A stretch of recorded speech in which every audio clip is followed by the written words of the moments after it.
Hi everyone, welcome back to my channel. My name is Emily and today I'm going to be walking you through budgeting our third paycheck of December 2020. The only new transactions since my last check-in are for our electricity bill. My kids' 529 transfers came out. We had some grocery spending. It looks like our Microsoft Office subscription was charged. We have fueled up the car once again. I haven't mentioned in prior videos that I remember, but our gas prices up here are about $5 a gallon. So even though our car is very fuel efficient, it costs about $50, $45 every time we fuel up. And then last, I had some of my personal money spending. We bought a sled since we had a snow day on Monday, and then I also did a coffee run over the weekend last weekend. We also had a big development with our Airbnb for baby plans, which I will get to in just a moment. I'm going to go ahead and enter this paycheck. I updated all of the withholdings and our account is reconciled, so we are good to start budgeting with it.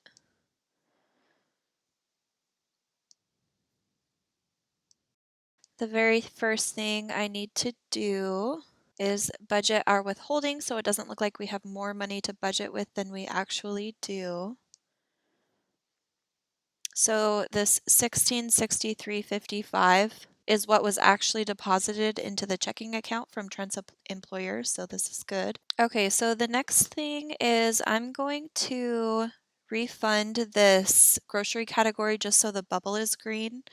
And then after that, I will go ahead and finish off our savings goals for December.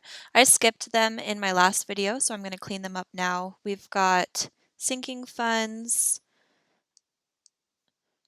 emergency savings, and then holidays sinking funds that I want to get funded.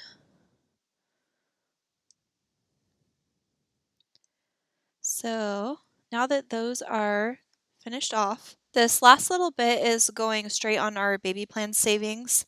So this is the development that I wanted to talk about. I actually went ahead and pulled the trigger on the Airbnb rental we'll be staying in.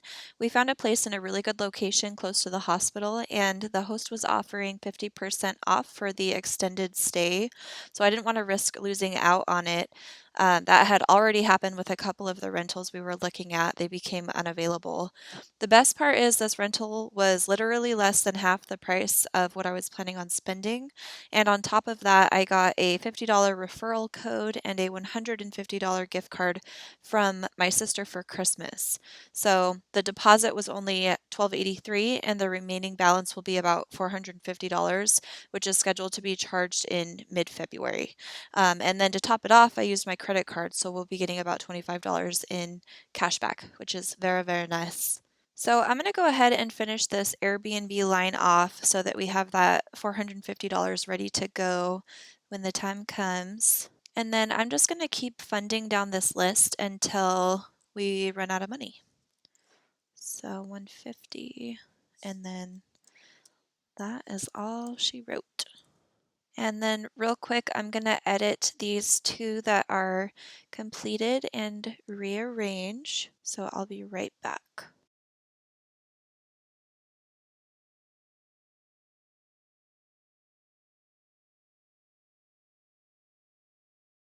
Okay, so now that that is done, I wanted to give you guys a little bit of an update.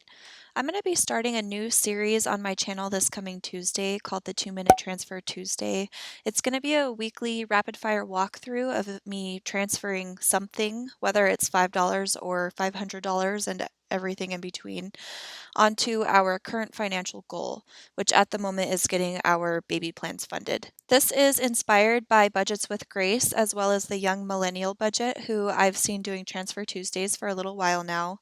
There is a YouTuber called Penny's Not Perfection that started this trend, and I've since watched a ton of her videos, and it looks like she's almost done paying off her debt using this method, which is just really, really cool. All of those channels mentioned will be linked in the description below. And then you guys can also expect a 2020 wrap up and 2021 goals video coming before the end of the year. I really debated on doing that video only because my focus has primarily been on paying off debt all year and the progress we've made with that. And I wasn't really thinking outside the box about like what we could accomplish. It's also hard because we're starting off the year with a lot of unknowns regarding what our income will be, and I wasn't wanting to set myself up to fail by setting unrealistic goals or set goals that we achieve in the first quarter of the year. So I threw all of those insecurities aside and went ahead and set some goals for us for 2021, and I'd really like to see what we can do. With that, I'm going to do a 2020 wrap up where I reveal our credit scores for the first time so I can start tracking them as we continue improving our financial situation, as well as just an overview on the final numbers for debt payoff, net worth, and so on. If you guys are interested in seeing this content and more, don't forget to subscribe and hit the bell so you can be notified every time I upload a new video. Please give this video a thumbs up, it really helps the channel out. And if you're interested in checking out the software I use to budget, it's called YNAB. There's a link down below that will let you try it out for 34 days. You can sign up, you don't even have to enter any payment information until you decide to subscribe. And by using my link, you'll receive an additional 30 days for free, and I will receive 30 days for free as a bonus. Thank you guys so much for watching. Huge shout out to all of you subscribers. We just hit 150, and I truly appreciate each and every one of you and the time that you guys spend following along on my progress, commenting, offering suggestions, and growing this community. It makes it a lot of fun to track and update. I've made huge financial progress since starting my channel, and I encourage any of you that have been considering starting a channel to just take the leap and let me know in the comments so I can follow you and we can support each other. I have all of my favorite channels linked in the description if you're interested in watching more content like this. Thank you all again from the bottom of my heart, and I will talk to you all on Tuesday. Bye.